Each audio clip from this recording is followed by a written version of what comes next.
ഞാൻ കുറേ ദിവസമായി വീഡിയോ ഒക്കെ ഇട്ടിട്ട്. കാരണം കുറച്ച് തിരക്കുകളൊക്കെ ആയിരുന്നു. ക്വിസ് കോമ്പറ്റീഷനും എക്സാമും കലോത്സവവും ഒക്കെ ആയിരുന്നു. എല്ലാവരും ഒന്ന് ക്ഷമിക്കണേ. ഞാൻ ഇനി കണ്ടിന്യൂസ് ആയിട്ട് വീഡിയോ ഇടാൻ നോക്കാം.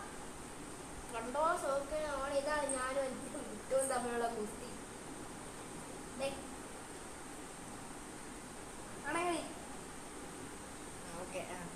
അപ്പോൾ ഗൈസ്, ഈ വീഡിയോയ്ക്കകത്തെന്ന് പറഞ്ഞാൽ ഞാൻ ഇന്നൊക്കെ ആയിട്ട് പടനിലത്തെയും ഓച്ചിറയിലും ഒക്കെ പോയ വിശേഷങ്ങളാണ്.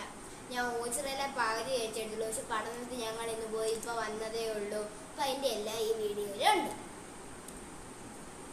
ഇതാണ് വിട്ടു. കുറച്ച് ഷോക്കേട് കൂടുതലാണ്. മര്യാദക്കൊന്ന് ചെയ്യാൻ നോക്കിയാൽ എന്നാലും കേട്ടോ, ചുമ്മാ ഇട്ടാൽ കടിച്ചോളൂ. ഉറക്കത്തിൽ പോയി.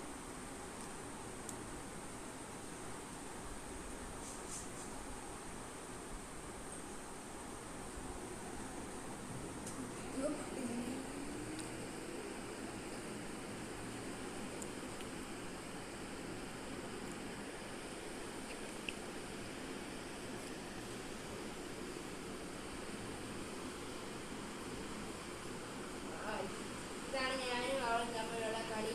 പക്ഷെ ശരിക്കും കടിക്കുന്നുണ്ടൊക്കെ തോന്നി അവളെന്നെ വേദനിപ്പിക്കത്തില്ല കേട്ടോ.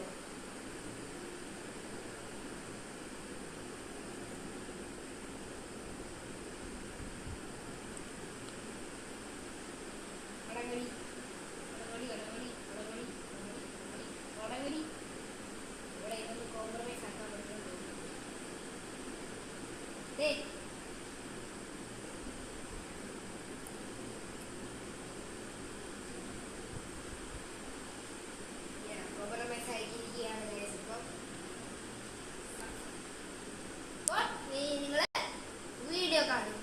ഗായ്സ്, ഞങ്ങൾ അങ്ങനെ ഓച്ചിറയ്ക്ക് പോകുമ്പോൾ ബസ്സൊക്കെ കയറി തന്നെയാണ്. കായംകുളം വരെയാണ് ഞങ്ങൾ ഓച്ചിറയ്ക്ക് പോകുന്നത്. ഇത് ഞങ്ങൾ പോകുന്ന വഴിക്ക് വെട്ടിക്കോട് അമ്പലമാണ്.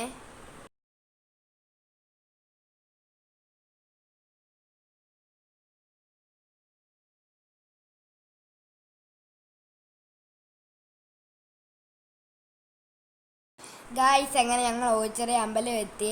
ഓച്ചിറ അമ്പലം ഇടയ്ക്ക് വെച്ചാണ് വീഡിയോ എടുക്കുന്ന കാര്യം ഓർത്തത്. അങ്ങനെ ഞാൻ വീഡിയോ പിടിച്ചതാണ്. ഇതാണ് ഓച്ചിറ അമ്പലം. അവിടുത്തെ കാഴ്ചകളും കൂടെയാണ്.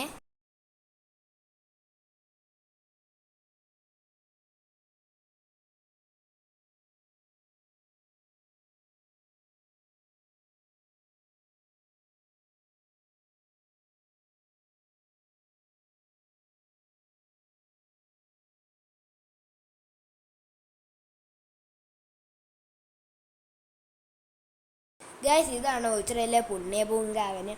ഇവിടെ വൃക്ഷത്തൈകൾ സാധാരണ നടുക മാത്രമല്ല, വൃക്ഷത്തൈകൾക്ക് ഓരോ മരത്തിനും ഓരോ നാളുകളും കൂടി ഉണ്ട്. ഉദാഹരണത്തിന് മുള പുണർദമാണ്, പ്ലാവ്, ഉത്രാടം എന്നിവയൊക്കെയാണ് ഉദാഹരണം ഞാൻ പറയുന്നത്. 28 നാളുകളുടെയും വൃക്ഷത്തൈകൾ അവിടെ നട്ടി വളർത്തുന്നുണ്ട്.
ഗായ്സ്, ആ പുണ്യഭൂമിത്തിനടുത്തുള്ള കുറച്ച് ചെടികളാണ് ഇതൊക്കെ. നല്ല ഭംഗിയില്ലയോ കാണാൻ? ഗായ്സ്, ഇതൊക്കെയാണ് ഓച്ചിറയിലെ വിശേഷങ്ങൾ. അടുത്ത പാർട്ട് 2 ആയിട്ട് പഠനത്തെ വിശേഷങ്ങളൊക്കെ വരുവേ.